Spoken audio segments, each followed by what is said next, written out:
हम भी देख सकते होते तो बहुत अच्छी बात होती, बट अगर हमें नहीं भी दिखता है, वो भी हमारे लिए बहुत मतलब गर्व की बात है अगर हमें नहीं दिख रहा है।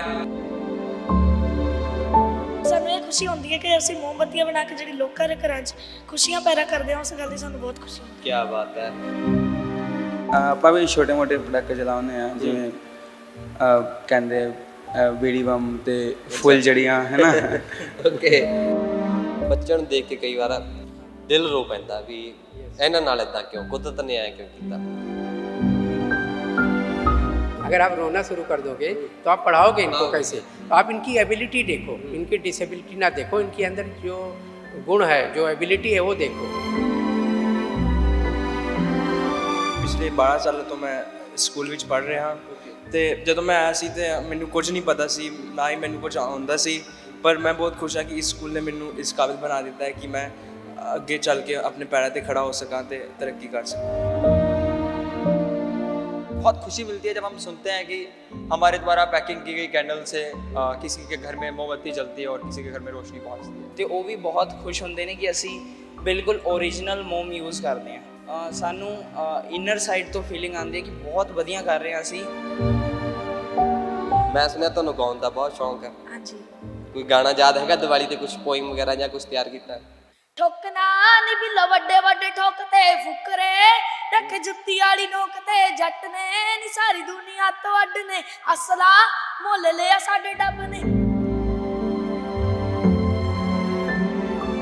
और हमारे बच्चे यहाँ से पास आउट होके बैंक में ऑफिसर हैं और रेलवे में हैं, सारी गवर्नमेंट जॉब में हैं। चंडीगढ़ में मोर देन 200 विजुअली इम्पेयर्ड बच्चे यहाँ से पढ़ के गवर्नमेंट जॉब में लगे हुए हैं। मेरा एक ड्रीम भी है कि मैं एक बार रेडियो जॉकी ज़रूर बनूं और रेडियो पे जो है वो शो करूं और सारी ट्राई सिटी से बात करूं। ਕਿਹੜੇ ਕਿਹੜੇ ਸਿੰਗਰ ਪਸੰਦ ਨੇ ਤੁਹਾਨੂੰ?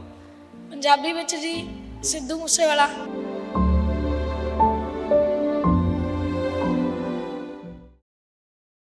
ਰੋਜ਼ਾਨਾ ਸਪੋਕਸਮੈਨ ਤੁਸੀਂ ਦੇਖ ਰਹੇ ਹੋ, ਮੈਂ ਹਾਂ ਤੁਹਾਡੇ ਨਾਲ ਜਗਸੀਰ ਸਿੰਘ। ਕਹਿੰਦੇ ਨੇ ਕਿ ਇਨਸਾਨ ਦੀ ਜ਼ਿੰਦਗੀ ਦੇ ਵਿੱਚ ਰੋਸ਼ਨੀ ਦਾ ਹੋਣਾ ਬਹੁਤ ਜ਼ਰੂਰੀ ਹੈ। ਰੋਸ਼ਨੀ ਅਜਿਹਾ ਜੋ ਕਿ ਸਭ ਕੁਝ ਦੇਖ ਸਕੇ, ਪਰ ਕਈ ਅਜਿਹੇ ਬੱਚੇ ਹੁੰਦੇ ਨੇ, ਕਈ ਅਜਿਹੇ ਬਜ਼ੁਰਗ ਹੁੰਦੇ ਨੇ, ਕਈ ਅਜਿਹੀਆਂ ਮਾਵਾਂ ਹੁੰਦੇ ਨੇ, ਕਈ ਅਜਿਹੇ ਲੋਕ ਹੁੰਦੇ ਨੇ ਜਿਨ੍ਹਾਂ ਦੀ ਅੱਖਾਂ ਦੀਆਂ ਰੋਸ਼ਨੀ ਨਹੀਂ ਹੁੰਦੀ। ਮੈਂ ਅੱਜ ਉਸ ਸਕੂਲ ਦੇ ਵਿੱਚ ਪਹੁੰਚਿਆ, ਬਲਾਈਂਡ ਸਕੂਲ ਸੈਕਟਰ 26। ਤਾਂ ਇੱਥੇ ਅਜਿਹੇ ਬੱਚੇ ਨੇ ਜਿਨ੍ਹਾਂ ਦੀਆਂ ਅੱਖਾਂ ਦੀਆਂ ਰੋਸ਼ਨੀਆਂ ਹੈ ਨਹੀਂ, ਜਿਨ੍ਹਾਂ ਨੂੰ ਬਹੁਤ ਘੱਟ ਵੀ ਦਿਖਦਾ ਹੈ, ਜਿਨ੍ਹਾਂ ਨੂੰ ਥੋੜ੍ਹਾ ਥੋੜ੍ਹਾ ਦਿਖਦਾ ਹੈ। ਤਾਂ ਦੀਵਾਲੀ ਸਪੈਸ਼ਲ ਹੋਣ ਜਾ ਰਹੀ ਹੈ ਇਹਨਾਂ ਦੇ ਵਾਸਤੇ, ਕਿਉਂਕਿ ਆਏ ਸਾਲ ਦੀਵਾਲੀ ਪਿੰਡ ਜਾ ਕੇ ਤਾਂ ਮਨਾਉਂਦੇ ਨੇ, ਪਰ ਇੱਥੇ ਕੀ ਕੁਝ ਵੱਖਰਾ ਹੁੰਦਾ ਇਹਨਾਂ ਦੇ। ਇਹ ਰੋਸ਼ਨੀ ਨੂੰ ਮਿਸ ਕਰਦੇ ਨੇ, ਇਹ ਤਿਉਹਾਰਾਂ ਨੂੰ ਮਿਸ ਕਰਦੇ ਨੇ। ਕੀ ਕੁਝ ਇਹਨਾਂ ਦਾ ਵੱਖਰਾ ਹੁੰਦਾ ਹੈ। ਤਾਂ ਇੱਕ ਰੂਮ ਦੇ ਵਿੱਚ ਮੌਜੂਦ ਹਾਂ ਜਿੱਥੇ ਕਿ ਇਹ ਬੱਚੇ ਮੋਮਬੱਤੀਆਂ ਤਿਆਰ ਕਰ ਰਹੇ ਨੇ। ਦੀਵਾਲੀ ਨੇੜੇ ਆ, ਮੋਮਬੱਤੀਆਂ ਤਿਆਰ ਕਰਕੇ ਲਿਫਾਫਿਆਂ ਦੇ ਵਿੱਚ ਪੈਕਿੰਗ ਕਰ ਰਹੇ ਨੇ, ਤਾਂ ਇਹ ਸੇਲ ਕੀਤੀਆਂ ਜਾਣਗੀਆਂ। ਤਾਂ ਇਹਨਾਂ ਦੀ ਇਹ ਖੁਸ਼ੀ ਹੁੰਦੀ ਹੈ ਕਿ ਕਿਸ ਕਦਰ ਇਹਨਾਂ ਨੇ ਤਿਆਰ ਕਰਕੇ ਇਹ ਤਿਉਹਾਰ ਦੇ ਜਿਹੜਾ ਨੇੜੇ ਆ ਰਿਹਾ ਦੀਵਾਲੀ ਦਾ, ਤਾਂ ਸਭ ਨੂੰ ਭੇਜਣੀਆਂ ਨੇ। ਤਾਂ ਇਹਨਾਂ ਦੇ ਵਿੱਚ ਬਹੁਤ ਖੁਸ਼ੀ ਹੈ। ਇਹਨਾਂ ਬੱਚਿਆਂ ਦੇ ਨਾਲ ਵੀ ਗੱਲ ਕਰਾਂਗੇ। ਤਾਂ ਰੋਹਿਤ ਸਾਡੇ ਨਾਲ ਨੇ, ਪਹਿਲਾਂ ਇਹਨਾਂ ਦੇ ਨਾਲ ਗੱਲ ਕਰਦੇ ਹਾਂ। ਤਾਂ ਜੋ ਬੱਚੇ ਬੈਠੇ ਹੋਏ ਨੇ ਇਹਨਾਂ ਨਾਲ ਵੀ ਗੱਲ ਕਰਾਂਗੇ। ਰੋਹਿਤ, ਪਹਿਲਾਂ ਤਾਂ ਸਤਿ ਸ਼੍ਰੀ ਅਕਾਲ, ਠੀਕ ਠਾਕ? बिल्कुल ठीक है जी। आप कैसे हो? ਬਹੁਤ ਵਧੀਆ। ਰੋਹਿਤ, ਜਿਵੇਂ ਦੀਵਾਲੀ ਆ ਗਈ ਨੇੜੇ, ਜਿਵੇਂ ਮੈਂ ਸ਼ੁਰੂਆਤ ਦੇ ਵਿੱਚ ਕਿਹਾ ਰੌਸ਼ਨੀ ਬਹੁਤ ਜ਼ਰੂਰੀ ਹੁੰਦੀ ਹੈ, ਤਾਂ ਹੁਣ ਕਿਵੇਂ ਚੱਲ ਰਿਹਾ ਦੀਵਾਲੀ ਦੇ ਤਿਉਹਾਰ ਦੇ ਨਾਲ? ਰੌਸ਼ਨੀ ਹੋਣੀ ਹੈ ਚਾਰੇ ਪਾਸੇ, ਤਾਂ ਤੁਸੀਂ ਉਸ ਚੀਜ਼ ਨੂੰ ਕਿੰਨਾ ਕੁ ਮਿਸ ਕਰਦੇ ਹੋ ਵੀ ਤੁਸੀਂ ਵੀ ਦੇਖ ਸਕਦੇ? हम भी देख सकते होते तो बहुत अच्छी बात होती, बट अगर हमें नहीं भी दिखता है, वो भी हमारे लिए बहुत मतलब गर्व की बात है अगर हमें नहीं दिख रहा है। तो हम मोमबत्तियाँ जैसे बना के उसको लिफाफे में पैक करके हम लोगों के घर में रोशनी पहुंचा रहे हैं, तो इससे बड़ी खुशी और हम सबके लिए कुछ नहीं हो सकती, क्योंकि हमें मतलब बहुत खुशी मिलती है जब हम सुनते हैं कि हमारे द्वारा पैकिंग की गई कैंडल से किसी के घर में मोमबत्ती जलती है और किसी के घर में रोशनी पहुंचती है। क्या बात तो है। बहुत ज़्यादा खुशी मिलती है। ਸੋ ਇਹ ਵਿਚਾਰ ਮਤਲਬ ਪੜ੍ਹਦੇ ਵੀ ਇੱਥੇ ਬਹੁਤ ਕੁਛ ਸਿੱਖਦੇ ਹੋ, ਤਾਂ ਇਹ ਫਿਰ ਚੀਜ਼ਾਂ ਕਿਵੇਂ ਸਿੱਖਦੇ ਹੋ ਸਾਰੀਆਂ? ਕਿਵੇਂ ਕਦੇ ਕੋਈ ਦਿੱਕਤ नहीं आती भी ये चीज़ ऐदा सीख ली, इनू ऐदा कर दिए? जैसे हम मोमबत्तियाँ वगैरह पैकिंग करते हैं, पैकिंग करने में तो कोई प्रॉब्लम नहीं है, बिकॉज काउंटिंग वगैरह जो होती है ना, हम लिफाफों के हिसाब से मिनटों से जैसा लिफाफा होगा उस हिसाब से हम मोमबत्तियाँ पैक करते हैं। हमें वो पहले से ही बता दिया जाता है कि इस जो एक लिफाफा दिया जाता है उसमें बता दिया जाता है कि कितनी आपको कैंडल्स उसमें डालनी है। सो उस हिसाब से काउंटिंग तो आती है, तो नो उसमें कोई ज़्यादा इशू नहीं आता है पैकिंग करने में मोमबत्ती। जी, ਬਹੁਤਾ ਇਸ਼ੂ ਨਹੀਂ ਹੁੰਦਾ ਇਹਨਾਂ ਨਾਲ, ਬੱਚਿਆਂ ਨਾਲ, ਬਾਕੀ ਨਾਲ ਗੱਲ ਕਰਦੇ ਹਾਂ। ਤੁਸੀਂ ਸਾਰੇ ਖੜੇ ਹੋ ਜਾਓ ਤੇ ਆਪਾਂ ਤੁਹਾਡੇ ਨਾਲ ਵੀ ਗੱਲ ਕਰਦੇ ਹਾਂ। ਸਤਿ ਸ਼੍ਰੀ ਅਕਾਲ ਪਹਿਲਾਂ ਤਾਂ ਸਾਰਿਆਂ ਨੂੰ। ਸਤਿ ਸ਼੍ਰੀ ਅਕਾਲ ਜੀ। ਠੀਕ ਠਾਕ ਹੋ? ਹਾਂਜੀ। ਦੀਵਾਲੀ ਸਪੈਸ਼ਲ ਹੋਣ ਲੱਗੀ ਹੈ, ਕੀ ਕੁਝ ਖਾਸ ਹੋ ਰਿਹਾ ਦੀਵਾਲੀ ਤੇ ਇਸ ਵਾਰ? ਦੀਵਾਲੀ ਤੇ ਇਹ ਸਿਰਫ ਇਸੇ ਵਾਰ ਨਹੀਂ, ਅਸੀਂ ਹਰ ਸਾਲ ਦੀਵਾਲੀ ਤੋਂ ਇੱਕ ਕੁ ਮਹੀਨਾ ਪਹਿਲਾਂ ਮੋਮਬੱਤੀਆਂ ਬਣਾਉਣਾ ਸ਼ੁਰੂ ਕਰ ਦਿੰਦੇ ਹਾਂ ਤੇ ਲੋਕ ਸਾਡੇ ਸਕੂਲ ਤੋਂ ਖਰੀਦ ਕੇ ਲੈ ਕੇ ਜਾਂਦੇ ਨੇ ਤੇ ਉਹ ਵੀ ਬਹੁਤ ਖੁਸ਼ ਹੁੰਦੇ ਨੇ ਕਿ ਅਸੀਂ ਬਿਲਕੁਲ ਓਰੀਜਨਲ ਮੋਮ ਯੂਜ਼ ਕਰਦੇ ਹਾਂ। ਅੱਛਾ। ਹਾਂਜੀ। ਤਾਂ ਇਸ ਦੇ ਵਿੱਚ ਕਿੰਨਾ ਕੁ ਮਿਸ ਕਰਦੇ ਹੋ ਚੀਜ਼ਾਂ ਨੂੰ, ਵੀ ਦੀਵਾਲੀ ਆਂਦੀ ਹੈ, ਤਿਉਹਾਰਾਂ ਨੂੰ, ਹਰ ਇੱਕ ਰੰਗ ਨੂੰ ਤਾਂ ਮਹਿਸੂਸ ਕਰਦੇ ਹੋ ਤੁਸੀਂ ਆ ਚੀਜ਼ਾਂ ਨੂੰ, ਤਾਂ ਤੁਹਾਨੂੰ ਕਿੰਨਾ ਕੁ ਫੀਲ ਹੁੰਦਾ ਇਹ ਚੀਜ਼ ਵੀ ਅਸੀਂ ਵੀ ਇਹ ਚੀਜ਼ ਦੇਖ ਸਕੀਏ? ਬਹੁਤ ਹੀ ਵਧੀਆ ਫੀਲ ਹੁੰਦਾ ਹੈ। ਦੇਖੋ ਕਈ ਲੋਕਾਂ ਦੀ ਕੰਜ਼ਰਵੇਟਿਵ ਥਿੰਕਿੰਗ ਹੁੰਦੀ ਹੈ ਕਿ ਉਹ ਕਹਿੰਦੇ ਨੇ ਇਹ ਬਲਾਈਂਡ ਕੁਝ ਨਹੀਂ ਕਰ ਸਕਦਾ, ਬਟ ਇਦਾਂ ਬਿਲਕੁਲ ਵੀ ਨਹੀਂ ਹੈ।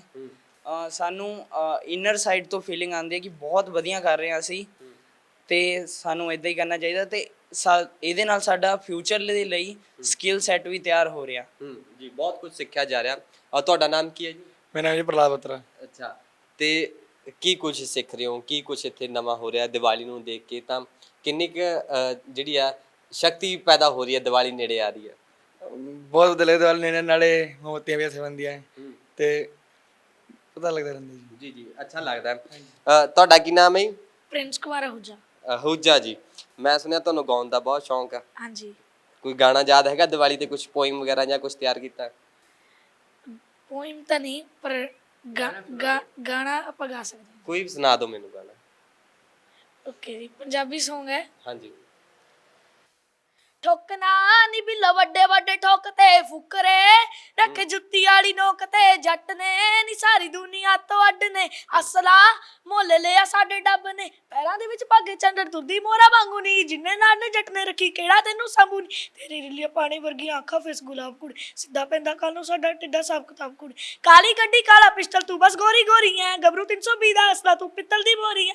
ਮਿੱਠਾ ਗਵੇ ਸੁਭਾਅ ਜੂਆ ਖਾਂਦਾ ਚੋਬਰ ਚੀਨੀ ਨੀ, ਇੱਕੋ ਦਿਨ ਦੇ ਵਿੱਚ ਮੁਕਾ ਕੇ ਕੋਈ ਰੱਖਦਾ ਚੀਨੀ ਨੀ। ਕਰਨੀ ਨਾ ਬਾੜਾ ਕਰਦੇ ਨੀ ਮਾਣ ਤਣ ਕਰਨੀ, ਨਾ ਸਾਡੀ ਪੂਰੀ ਜਾਣ ਪਹਿਚਾਣ ਕੜੀਆਂ, ਗੋਲਡ ਦੀ ਚੈਲੇ ਵਾਲੀਆਂ ਤਿੱਤਲੀਆਂ ਸਾਡੇ ਉੱਤੇ ਸਰਤੀ ਵਾਲੀਆਂ। ਥੈਂਕ ਯੂ ਜੀ। ਕੀ ਬਾਤ ਹੈ। ਤਾਂ ਇਹ ਚੀਜ਼ਾਂ ਮਤਲਬ ਬਹੁਤ ਤੁਸੀਂ ਸਿੱਖਦੇ ਹੋ ਇਹ ਚੀਜ਼ਾਂ ਨੂੰ। ਤਾਂ ਕਿਹੜੇ ਕਿਹੜੇ ਸਿੰਗਰ ਪਸੰਦ ਨੇ ਤੁਹਾਨੂੰ? ਪੰਜਾਬੀ ਵਿੱਚ ਜੀ ਸਿੱਧੂ ਮੂਸੇਵਾਲਾ, ਅੱਛਾ। ਤੇ ਹਿੰਦੀ ਵਿੱਚ ਲਾਈਕ ਕਰਦੇ ਆ ਜੀ ਲਤਾ ਮੰਗੇਸ਼ਕਰ ਜੀ ਨੂੰ, ਕਿਸ਼ੋਰ ਕੁਮਾਰ ਜੀ ਨੂੰ ਤੇ ਕੁਮਾਰ ਸਾਨੂ ਜੀ ਨੂੰ। ਕੀ ਬਾਤ ਹੈ। ਤਾਂ ਦੀਵਾਲੀ ਤੇ ਫਿਰ ਕੀ ਖਾਸ ਹੋ ਰਿਹਾ ਹੁਣ ਇਸ ਵਾਰ? ਦੀਵਾਲੀ ਤੇ ਇਸ ਵਾਰੀ ਖਾਸ ਇਹ ਹੋ ਰਿਹਾ ਹੈ ਕਿ ਹਰ ਸਾਲ ਤੋਂ ਹੁੰਦਾ ਆ ਰਿਹਾ ਹੈ ਕਿ ਸਾਨੂੰ ਇਸ ਗੱਲ ਦੀ ਖੁਸ਼ੀ ਹੁੰਦੀ ਹੈ ਕਿ ਅਸੀਂ ਨਹੀਂ ਦੇਖ ਸਕਦੇ, ਉਹਦੀ ਤਾਂ ਖੁਸ਼ੀ ਠੀਕ ਹੈ, ਪਰ ਸਾਨੂੰ ਇਹ ਖੁਸ਼ੀ ਹੁੰਦੀ ਹੈ ਕਿ ਅਸੀਂ ਮੋਮਬੱਤੀਆਂ ਬਣਾ ਕੇ ਜਿਹੜੀ ਲੋਕਾਂ ਦੇ ਘਰਾਂ 'ਚ ਖੁਸ਼ੀਆਂ ਪੈਦਾ ਕਰਦੇ ਹਾਂ, ਉਸ ਗੱਲ ਦੀ ਸਾਨੂੰ ਬਹੁਤ ਖੁਸ਼ੀ ਹੁੰਦੀ ਹੈ। ਕੀ ਬਾਤ ਹੈ। ਬਹੁਤ ਨੇਕ ਵਿਚਾਰ ਨੇ ਕਿ ਅਸੀਂ ਮੋਮਬੱਤੀਆਂ ਤਿਆਰ ਕਰਕੇ ਅਸੀਂ ਲੋਕਾਂ ਦੇ ਘਰਾਂ ਦੇ ਵਿੱਚ ਭੇਜਦੇ ਹਾਂ ਤਾਂ ਉੱਥੇ ਰੋਸ਼ਨੀ ਹੁੰਦੀ ਹੈ ਤਾਂ ਸਾਨੂੰ ਬਹੁਤ ਖੁਸ਼ੀ ਹੁੰਦੀ ਹੈ। ਛੋਟੇ ਜਿਹੇ ਬੱਚੇ ਦੇ ਆਹੂਜਾ ਜੀ ਦੇ ਵਿਚਾਰ ਸੀ। ਬ੍ਰਦਰ ਸਤਿ ਸ਼੍ਰੀ ਅਕਾਲ। ਸਤਿ ਸ਼੍ਰੀ ਅਕਾਲ। ਕੀ ਕੁਝ ਤਿਆਰੀਆਂ ਨੇ ਇਸ ਵਾਰ? ਦੀਵਾਲੀ ਆ ਰਹੀ ਹੈ ਤਾਂ ਮੈਨੂੰ ਬਹੁਤ ਖੁਸ਼ੀ ਹੈ। ਮੈਂ ਇਸ ਗੱਲ ਲਈ ਵੀ ਬਹੁਤ ਖੁਸ਼ ਹਾਂ ਕਿ ਪਿਛਲੇ 12 ਸਾਲਾਂ ਤੋਂ ਮੈਂ ਸਕੂਲ ਵਿੱਚ ਪੜ੍ਹ ਰਿਹਾ ਹਾਂ ਤੇ ਜਦੋਂ ਮੈਂ ਆਇਆ ਸੀ ਤੇ ਮੈਨੂੰ ਕੁਝ ਨਹੀਂ ਪਤਾ ਸੀ, ਨਾ ਹੀ ਮੈਨੂੰ ਕੁਝ ਆਉਂਦਾ ਸੀ, ਪਰ ਮੈਂ ਬਹੁਤ ਖੁਸ਼ ਹਾਂ ਕਿ ਇਸ ਸਕੂਲ ਨੇ ਮੈਨੂੰ ਇਸ ਕਾਬਿਲ ਬਣਾ ਦਿੱਤਾ ਹੈ ਕਿ ਮੈਂ ਅੱਗੇ ਚੱਲ ਕੇ ਆਪਣੇ ਪੈਰਾਂ ਤੇ ਖੜਾ ਹੋ ਸਕਾਂ ਤੇ ਤਰੱਕੀ ਕਰ ਸਕਾਂ। ਕਿੰਨੇ ਕੁ ਦੋਸਤ ਨੇ ਤੁਹਾਡੇ ਸਕੂਲ ਦੇ ਵਿੱਚ? ਤਾਂ ਕੀ ਕੁਝ ਕਹਿੰਦੇ ਨੇ, ਜਾਂ ਬਾਹਰ ਕਿੰਨੇ ਕੁ ਦੋਸਤ ਨੇ ਜਿਸ ਏਰੀਆ ਦੇ ਵਿੱਚ ਤੁਸੀਂ ਰਹਿੰਦੇ ਹੋ? ਤਾਂ ਤੁਹਾਡੇ ਤਿਉਹਾਰ ਨੂੰ ਲੈ ਕੇ ਜਾਂ ਹੋਰ ਕੋਈ ਚੀਜ਼ਾਂ ਨੂੰ ਲੈ ਕੇ ਕੀ ਕੁਝ ਤੁਹਾਡੇ ਨਾਲ ਗੱਲਬਾਤ ਕਰਦੇ ਆ? ਤਿਉਹਾਰਾਂ ਨੂੰ ਲੈ ਕੇ ਤੇ ਮੇਰਾ ਇਹੀ ਮੰਨਣਾ ਹੈ ਕਿ ਲੋਕ ਜਿਹੜੇ ਦੇਖ ਕੇ ਇੰਜੋਏ ਕਰਦੇ ਨੇ ਤੇ ਅਸੀਂ ਤਿਉਹਾਰ ਸਭ ਚੀਜ਼ਾਂ ਨੂੰ ਮਹਿਸੂਸ ਕਰਕੇ ਓਬਜ਼ਰਵ ਕਰਕੇ ਇੰਜੋਏ ਕਰਦੇ ਹਾਂ ਚੀਜ਼ਾਂ ਨੂੰ। ਜੋ ਚੀਜ਼ ਦੇਖ ਕੇ ਲੋਕ ਮਹਿਸੂਸ ਕਰਦੇ ਨੇ ਅਸੀਂ ਉਹ ਚੀਜ਼ਾਂ ਨੂੰ ਓਬਜ਼ਰਵ ਕਰਕੇ ਮਹਿਸੂਸ ਕਰਦੇ ਹਾਂ। ਜੀ, ਕਈ ਦੇਖ ਲੈਂਦੇ ਨੇ ਤਾਂ ਉਹਨਾਂ ਨੂੰ ਉਸ ਤਰ੍ਹਾਂ ਖੁਸ਼ੀ ਮਿਲਦੀ ਆ, ਪਰ ਇਹ ਮਹਿਸੂਸ ਕਰਕੇ ਖੁਸ਼ੀ ਜਿਹੜੀ ਆ ਅਸੀਂ ਪ੍ਰਾਪਤ ਕਰਦੇ ਹਾਂ। ਕੀ ਨਾਮ ਹੈ ਤੁਹਾਡਾ? ਕਰਨਵੀਰ ਸਿੰਘ। ਕਿੱਥੋਂ ਕਰਨ? ਮਨੀ ਮਾਜਰਾ ਟਾਊਨ ਤੋਂ।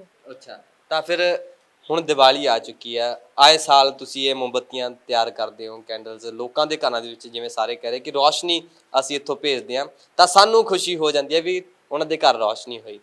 ਤਾਂ ਤੁਹਾਨੂੰ ਕਿਵੇਂ ਦਾ ਲੱਗਦਾ ਇਹ ਚੀਜ਼? ਤਿਉਹਾਰ ਆਉਂਦੇ ਆ, ਬਹੁਤ ਸਾਰੇ ਤਿਉਹਾਰ, ਦੁਸਹਿਰਾ ਗਿਆ, ਰਾਮਲੀਲਾ ਲੱਗਦੀ ਰਹੀ ਹੈ, ਤੁਸੀਂ ਕਿੰਨਾ ਕਿਸ ਚੀਜ਼ਾਂ ਨੂੰ ਮੰਨਦੇ ਨੇ? ਮੰਨਦੇ ਹਾਂ ਅਸੀਂ, ਔਰ ਅੱਛਾ ਵੀ ਲੱਗਦਾ ਹੈ ਇਹ ਮਨਾ ਕੇ ਕਿ ਜਿਹੜਾ ਆਪਨੇ ਬਤਾਇਆ ਕਿ ਲੋਕਾਂ ਦੇ ਘਰਾਂ 'ਚ ਮੋਮਬੱਤੀਆਂ ਦਿੰਦੇ ਹਾਂ ਅਸੀਂ, ਮਤਲਬ ਖਰੀਦ ਕੇ ਲੈ ਜਾਂਦੇ ਆ ਤਾਂ ਸਾਨੂੰ ਵੀ ਅੱਛਾ ਲੱਗਦਾ ਕਿ ਦੂਸਰਿਆਂ ਦੇ ਘਰ 'ਚ ਉਜਾਲਾ ਹੋ ਰਿਹਾ ਹੈ, ਪਰ ਅਸੀਂ ਫੀਲ ਕਰ ਸਕਦੇ ਹਾਂ ਉਹਨਾਂ ਨੂੰ। ਤਾਂ ਕਦੇ ਗਿਲਾ ਸ਼ਿਕਵਾ ਹੋਇਆ ਮਾਲਕ ਦੇ ਨਾਲ ਵੀ, ਸਾਨੂੰ ਇਸ ਤਰ੍ਹਾਂ ਕਿਉਂ ਕੀਤਾ, ਵੀ ਸਾਡੀ ਅੱਖਾਂ ਦੀ ਰੋਸ਼ਨੀ ਕਿਉਂ ਗਈ? ਨਹੀਂ, ਮੈਂ ਤਾਂ ਸਮਝਦਾ ਹੈ ਉਹ ਉੱਪਰਲੇ ਮਾਲਕ ਨੇ ਕਰਿਆ ਹੈ। ਕੋਈ ਨਾ, ਇਸ ਵਾਰ ਹੋਇਆ ਹੈ ਤਾਂ ਅਗਲੀ ਵਾਰ ਹੋ ਨਹੀਂ ਸਕਦਾ। ਜੀ ਮੈਂ ਵਿਸ਼ਵਾਸ ਰੱਖਦਾ ਉਹਨਾਂ ਤੇ। ਜੀ, ਵਿਸ਼ਵਾਸ ਰੱਖਿਆ ਜਾਂਦਾ। ਕੀ ਨਾਮ ਤੁਹਾਡਾ? सन्नी ਸਨੀ। ਕਿੱਥੋਂ ਤੁਸੀਂ? बिहार। ਬਿਹਾਰ ਤੋਂ। ਕਿੰਨਾ ਕੁ ਵਧੀਆ ਲੱਗਦਾ, ਸਕੂਲ ਦੇ ਵਿੱਚ ਬਹੁਤ ਕੁਝ ਸਿਖਾਉਂਦੇ ਆ ਤੁਹਾਨੂੰ, ਤਾਂ ਮੋਮਬੱਤੀਆਂ ਤਿਆਰ ਕਰ ਰਹੇ ਹੋ ਦੀਵਾਲੀ ਤੇ, ਤਾਂ ਹੋਰ ਚੀਜ਼ਾਂ ਨੂੰ, ਕਿਉਂਕਿ ਇੱਕ ਰੋਸ਼ਨੀ ਘਰਾਂ ਦੇ ਵਿੱਚ ਭੇਜ ਰਹੇ ਹੋ, ਕਿੰਨਾ ਕੁ ਵਧੀਆ ਲੱਗ ਰਿਹਾ? बहुत अच्छा लगता है क्योंकि हमारे मतलब कारण लोगों के घर में उजाला होता है, जिससे हमें बहुत खुशी होती है कि हमारे कारण लोग रोशनी ले पाते हैं, क्योंकि सबके घर तक बिजली नहीं पहुंच पाती और हम जो मोमबत्ती बनाते हैं वो छोटी होती है और सब लोग छोटे से छोटे घर में इसे जला पाते हैं। ਜੀ, ਕਈਆਂ ਦੇ ਘਰਾਂ ਦੇ ਵਿੱਚ ਬਿਜਲੀ ਨਹੀਂ ਪਹੁੰਚ ਸਕਦੀ, ਤਾਂ ਕੈਂਡਲ ਜ਼ਰੂਰ ਪਹੁੰਚਦੀ, ਅਸੀਂ ਪਹੁੰਚਾਉਣ ਦੀ ਕੋਸ਼ਿਸ਼ ਕਰਦੇ ਹਾਂ। ਸਤਿ ਸ਼੍ਰੀ ਅਕਾਲ ਵੀਰੇ। ਸਤਿ ਸ਼੍ਰੀ ਅਕਾਲ ਜੀ। ਕਿੱਥੋਂ ਹੋ? ਮੈਂ ਹਰਿਆਣਾ ਤੋਂ। ਹਰਿਆਣਾ ਤੋਂ। ਤਾਂ ਇਸ ਵਾਰ ਹਰਿਆਣਾ ਦੀ ਦੀਵਾਲੀ ਕਿਵੇਂ ਦੀ ਬਣਨ ਲੱਗੀ ਹੈ, ਤਾਂ ਜਾਓਗੇ ਘਰੇ ਹੁਣ ਇਸ ਵਾਰ? हाँ जी, हाँ जी, बिल्कुल। और मतलब बड़ी खुशी से दिवाली मनाएंगे। आपको भी happy Diwali. Same to you. Thank you. ਤਾਂ ਇਸ ਦੇ ਵਿੱਚ ਕਿਵੇਂ ਰਹਿਣ ਵਾਲੀ ਹੈ ਦੀਵਾਲੀ? ਕਿਵੇਂ ਪਟਾਕੇ ਪਟੂਕੇ ਕਿੰਨੇ ਕੁ ਚਲਾਉਣੇ ਆ? ਕਿਸ ਸਮੇਂ ਤੇ ਪਾਬੰਦ ਰਹਿਣਾ ਇਸ ਵਾਰ? 8 ਤੋਂ 10 ਬਸ ਇੰਨੀ। ਆਪਾਂ ਵੀ ਛੋਟੇ ਮੋਟੇ ਪਟਾਕੇ ਚਲਾਉਂਦੇ ਆ, ਜਿਵੇਂ ਕਹਿੰਦੇ ਬੀੜੀ ਬੰਮ ਤੇ ਫੁੱਲ ਜੜੀਆਂ, ਹੈ ਨਾ। ਓਕੇ। ਤਾਂ ਮਠਿਆਈ ਕੁਝ ਲੈ ਕੇ ਜਾਓਗੇ ਇੱਥੋਂ, ਜਾਂ ਮੰਮੀ ਡੈਡੀ ਲੈਣ ਆਣਗੇ ਜਦੋਂ, ਤਾਂ ਉਹਨਾਂ ਵਾਸਤੇ ਕੁਝ ਲੈ ਕੇ ਜਾਓਗੇ, ਭੈਣ ਭਰਾ ਵਾਸਤੇ? ਹਾਂ ਜੀ, ਸੋਚਿਆ ਤਾਂ ਹੈ। ਜੀ, ਸੋਚਿਆ ਹੈਗਾ। ਸਰ ਸਾਡੇ ਨਾਲ ਨੇ ਪਾਠਕ ਜੀ, ਇਹਨਾਂ ਨਾਲ ਗੱਲ ਕਰਦੇ ਆ। ਬੱਚਿਆਂ ਨੂੰ ਬਹੁਤ ਕੁਝ, ਕਿਉਂਕਿ ਪ੍ਰਿੰਸੀਪਲ ਸਾਹਿਬ ਦੀ ਗੱਲ ਕੀਤੀ ਜਾਵੇ ਤਾਂ ਬਹੁਤ ਕੁਝ ਸਿਖਾਇਆ ਜਾਂਦਾ, ਪੜ੍ਹਾਇਆ ਜਾਂਦਾ ਬੱਚਿਆਂ ਨੂੰ। ਤਾਂ ਜ਼ਿੰਦਗੀ ਜਿਉਣ ਦਾ ਸਭ ਤੋਂ ਵੱਡਾ ਤਰੀਕਾ ਜਿਹੜਾ ਸਕੂਲ ਦੇ ਵਿੱਚ ਦੱਸਿਆ ਜਾਂਦਾ, ਇਸ ਇੰਸਟੀਚਿਊਟ ਦੇ ਵਿੱਚ ਦੱਸਿਆ ਜਾਂਦਾ। ਪਾਠਕ ਜੀ ਸਾਡੇ ਨਾਲ। ਪਾਠਕ ਜੀ ਸਤਿ ਸ਼੍ਰੀ ਅਕਾਲ। ਠੀਕ ਠਾਕ जी। मैं यहाँ 1998 से एज ए वार्डन काम कर रहा हूँ। अच्छा। और बच्चों के साथ हमारा प्यार है। और हम सब आप सभी को विश यू हैप्पी दीपावली। जी और जी बच्चों के साथ ਇਸ ਦੇ ਵਿੱਚ ਅਗਰ ਜੇ ਗੱਲ ਕੀਤੀ ਜਾਵੇ, ਬੱਚੇ ਦੇਖ ਨਹੀਂ ਸਕਦੇ, ਇਹਨਾਂ ਦਾ ਮੈਸੇਜ ਬਹੁਤ ਵੱਡੇ ਹੈ। ਸਾਹਮਣੇ ਆ ਜਾਓ। ਤਾਂ ਮੈਸੇਜ ਬਹੁਤ ਵੱਡੇ ਆ ਬੱਚਿਆਂ ਦੇ, ਕਿ ਕਹਿੰਦੇ ਨੇ ਕਿ ਅਗਰ ਜੇ ਸਾਡੇ ਅੱਖਾਂ ਦੀ ਰੋਸ਼ਨੀ ਨਹੀਂ ਹੈਗੀ, ਅਸੀਂ ਮੋਮਬੱਤੀਆਂ ਤਿਆਰ ਕਰਕੇ ਦੂਜੇ ਦੇ ਘਰ ਭੇਜਦੇ ਹਾਂ, ਤਾਂ ਸਾਨੂੰ ਖੁਸ਼ੀ ਮਿਲਦੀ ਹੈ ਵੀ ਉਹਨਾਂ ਦੇ ਘਰੇ ਰੋਸ਼ਨੀ ਹੋ ਰਹੀ ਹੈ। बच्चों की बातें सुन के हमें भी बहुत अच्छा लगा कि बच्चों के अंदर अभी हमारे बच्चे बहुत इंटेलिजेंट हैं। जैसे रोहित हैं, राजीव हैं, प्रहलाद है। तो जो काम मेरे से नहीं होता हम इनको बोलते हैं ये काम करना है, तो ये सारा काम भी करते हैं बच्चे। तो they are very active and very intelligent. और इनके साथ हमें भी खुशी हो रही है, इतने सालों से हम इनके साथ काम कर रहे हैं यहाँ पे। जी जी। लास्ट 24 ईयर्स से एज ए वार्डन इनके साथ दिन रात ही हम ही रहते हैं। हम लोग, मैं हूँ और मिस्टर सुशील कुमार हैं, वो भी वार्डन है। तो हम उनके साथ दोनों लोग मिलके यहाँ पे लास्ट 24 ईयर से ਬਹੁਤ ਲੋਕ ਆਉਂਦੇ ਨੇ ਪਾਠਕ ਜੀ, ਬਹੁਤ ਲੋਕ ਆਉਂਦੇ ਨੇ। ਬੱਚਿਆਂ ਨੂੰ ਦੇਖ ਕੇ ਕਈ ਵਾਰ ਦਿਲ ਰੋ ਪੈਂਦਾ ਵੀ ਇਹਨਾਂ ਨਾਲ ਇਦਾਂ ਕਿਉਂ, ਕੁਦਰਤ ਨੇ ਐਂ ਕਿਉਂ ਕੀਤਾ। ਕਦੇ ਤੁਸੀਂ ਇੰਨੇ ਸਾਲ ਹੋ ਗਏ ਰਹਿੰਦਿਆਂ ਨੂੰ, ਮਨ ਤਾਂ ਰੋਂਦਾ ਹੋਣਾ ਵੀ ऐदा क्यों? नहीं, हम तो ऐसे सोचते हैं कि हम तो इनकी एबिलिटी को देखते हैं, इनके टैलेंट को देखते हैं, ना कि इनकी डिसेबिलिटी देखते हैं। हम इनके अंदर देखते हैं इनके अंदर कितना टैलेंट है। हाँ, तो इनको हम इनकरेज करते हैं, ना कि डिस्करेज। तो जो डोनर आते हैं हम उनको बोलते हैं अगर आप टीचर होते तो इनको क्लास में कैसे पढ़ाओगे, अगर आप रोना शुरू कर दोगे तो आप पढ़ाओगे इनको कैसे। आप इनकी एबिलिटी देखो, इनकी डिसेबिलिटी ना देखो, इनके अंदर जो गुण है, जो एबिलिटी है वो देखो, डिसेबिलिटी मत देखो। फिर लोग समझ जाते हैं कि। और हमारे बच्चे यहाँ से पास आउट होके बैंक में ऑफिसर हैं और रेलवे में हैं, सारे गवर्नमेंट जॉब में हैं। चंडीगढ़ में मोर देन 200 विजुअली इम्पेयर्ड बच्चे यहाँ से पढ़ के गवर्नमेंट जॉब में लगे हुए हैं। अभी 12 नवंबर को आलू मनी मीट होने जा रही है यहाँ पे। जो बच्चे यहाँ से पास आउट होके गए हैं सारे बच्चे आएंगे, करीब 300-400 बच्चे, और यहाँ पे प्रोग्राम करने जा रहे हैं। जी जी, बहुत खुशी ਹੁੰਦੀ ਹੈ। ਤਾਂ ਤੁਹਾਡੇ ਕੋਲ ਫਿਰ ਤੋਂ ਮੈਂ ਗੱਲ ਕਰਨਾ ਚਾਹਾਂਗਾ। ਤਾਂ ਜਿਵੇਂ ਸਰ ਕਹਿ ਰਹੇ ਆ ਵੀ ਇਹਨਾਂ ਨੂੰ ਉਸ ਤਰ੍ਹਾਂ ਨਹੀਂ ਮਹਿਸੂਸ ਹੋਣ ਦੇਣਾ, ਸਿਖਾਉਣਾ ਸਭ ਕੁਝ, ਅੱਗੇ ਲੈ ਕੇ ਜਾਣਾ। ਤਾਂ ਤੁਸੀਂ ਕੀ ਸੋਚਿਆ ਹੁਣ ਦੀਵਾਲੀ ਤੋਂ ਬਾਅਦ, ਤਿਉਹਾਰ ਤੋਂ ਬਾਅਦ ਕੀ ਸੋਚਣਾ, ਅੱਗੇ कित्थों तक जाना ਤੁਸੀਂ? मतलब मैंने तो अपना, जैसे मेरी +2 क्लास है, सो मेरा सबसे पहला तो ये रहेगा कि मुझे अपनी +2 अच्छे मार्क्स से क्लियर करनी है और 95% मार्क्स इन +2 क्लास। सो उसके बाद मुझे कॉलेज में पढ़ना है और मैं अपनी लाइफ में ऑलराउंडर बनना चाहता हूँ हर एक चीज़ में। मतलब मेरी जो इंटरेस्ट है वो हर एक चीज़ के अंदर है। तो ऑलराउंडर अगर मैं बन जाता हूँ, फॉर मेरा एक ड्रीम भी है कि मैं एक बार रेडियो जॉकी ज़रूर बनूँ और रेडियो पे जो है वो शो करूँ और सारी ट्राई सिटी से बात करूँ। ਕੀ ਬਾਤ ਹੈ। ਤਾਂ ਕੀ ਇਸ ਦੇ ਵਿੱਚ ਕੀ ਨਵਾਂ ਸੋਚਿਆ ਹੈ, ਕੀ ਕੁਝ ਕਹੋਗੇ ਲੋਕਾਂ ਨੂੰ, ਕੀ ਕੁਝ ਮੈਸੇਜ ਦੋਗੇ? ਬੜੀਆਂ ਚੀਜ਼ਾਂ ਦੇਖਦੇ ਹਾਂ ਆਪਾਂ, ਬਹੁਤ ਕੁਝ ਸਿੱਖਣ ਨੂੰ ਮਿਲਦਾ, ਤਾਂ ਤੁਸੀਂ ਕੀ ਖਾਸ ਸੋਚਿਆ ਇਸ ਦੇ ਵਿੱਚ ਵੀ ਕੀ ਕੁਝ ਕਿਹਾ ਜਾ ਸਕਦਾ? जैसे अधिकतर बात ये होती है कि हम लोगों को देख के ज़्यादातर लोग ये सोचते हैं कि ये शायद अपनी लाइफ में कुछ नहीं कर सकते या जो भी है। तो मेरा उन लोगों को यही मैसेज है कि ऐसा कुछ भी नहीं है। हमें उनकी जो डिसेबिलिटी है उसे नहीं देखना चाहिए, जो उनका टैलेंट है, उनकी एबिलिटी है, उसे उन सब चीज़ों से हमें जो है वो एक स्टूडेंट को जो है वो जज करना चाहिए। क्योंकि जैसे हम कहते हैं कि हमारी जो बाहरी सुंदरता है वो भी ज़्यादा मैटर नहीं करती है ना, तो ठीक उसी प्रकार हम ब्लाइंड हैं वो मैटर नहीं करता है, हमारे अंदर जो टैलेंट है वो मैटर करता है कि हम कहाँ स्टैंड करते हैं। ਬਹੁਤ ਸ਼ੁਕਰੀਆ। ਤਾਂ ਸਾਰਿਆਂ ਨੂੰ ਹੈਪੀ ਦੀਵਾਲੀ ਮੇਰੇ ਵੱਲੋਂ ਵਾਸਤੇ। Thank you thank you thank you. ਤਾਂ ਇਸ ਦੇ ਵਿੱਚ ਬਲਾਈਂਡ ਸਕੂਲ ਸੈਕਟਰ 26 ਦੇ ਵਿੱਚ ਪਹੁੰਚੇ ਹੋਏ ਸੀ। ਤਾਂ ਕਿਸ ਕਦਰ ਇਹਨਾਂ ਦੇ ਨੇਕ ਵਿਚਾਰ ਨੇ ਬੱਚਿਆਂ ਦੇ, ਜੇ ਗੱਲ ਕੀਤੀ ਜਾਵੇ ਤਾਂ ਮੋਮਬੱਤੀਆਂ ਤਿਆਰ ਕਰਕੇ ਦੂਜੇ ਦੇ ਘਰਾਂ ਦੇ ਵਿੱਚ ਪਹੁੰਚਾਵਾਂਗੇ। ਅਗਰ ਜੇ ਸਾਨੂੰ ਨਹੀਂ ਦਿਖ ਰਿਹਾ ਤਾਂ ਦੂਸਰਿਆਂ ਦੇ ਘਰਾਂ ਦੇ ਵਿੱਚ ਰੌਸ਼ਨੀ ਹੋਏਗੀ ਤਾਂ ਸਾਡੇ ਦਿਲ ਨੂੰ ਸਕੂਨ ਮਿਲੇਗਾ, ਸਾਨੂੰ ਖੁਸ਼ੀ ਪ੍ਰਾਪਤ ਹੋਏਗੀ। ਤਾਂ ਇਸ ਵਾਰ ਦੀਵਾਲੀ ਨੇ ਇਹ ਵੀ ਆਪਦੇ ਘਰਦਿਆਂ ਨਾਲ ਮਨਾਉਣਗੇ ਜਾ ਕੇ। ਤਾਂ ਦੀਵਾਲੀ ਤੋਂ ਪਹਿਲਾਂ ਜਿੰਨੀਆਂ ਕੈਂਡਲਸ ਨੇ ਸਾਰੀਆਂ ਸੇਲ ਕਰ ਦੇਣੀਆਂ ਨੇ ਬੱਚਿਆਂ ਨੇ। ਤਾਂ ਆਉਣ ਵਾਲੇ ਦਿਨਾਂ ਦੇ ਵਿੱਚ ਜਦੋਂ ਦੀਵਾਲੀ ਆ ਰਹੀ ਹੈ ਉਸ ਦੀਆਂ ਸਭ ਨੂੰ ਬਹੁਤ ਬਹੁਤ ਸ਼ੁਭਕਾਮਨਾਵਾਂ। ਤਾਂ ਇਹ ਬੱਚਿਆਂ ਦੀ ਜਿਹੜੀ ਕਹਾਣੀ ਹੈ ਕਿਸ ਕਦਰ ਹੈ, ਤਾਂ ਇਹਨਾਂ ਨੇ ਮੈਸੇਜ ਦਿੱਤਾ ਹੈ ਕਿ ਸਾਨੂੰ ਇਹ ਨਾ ਸੋਚੋ ਕਿ ਸਾਨੂੰ ਦਿਖਦਾ ਨਹੀਂ, ਅਸੀਂ ਕੁਝ ਕਰ ਨਹੀਂ ਸਕਦੇ, ਸਾਨੂੰ ਅੱਗੇ ਨਹੀਂ ਲਿਜਾ ਸਕਦੇ। ਸਾਡੇ ਟੈਲੈਂਟ ਨੂੰ ਦੇਖੋ, ਸਾਡੀ ਪੜ੍ਹਾਈ ਨੂੰ ਦੇਖੋ, ਅਸੀਂ ਕਿੱਥੋਂ ਤੱਕ ਜਾ ਸਕਦੇ ਹਾਂ।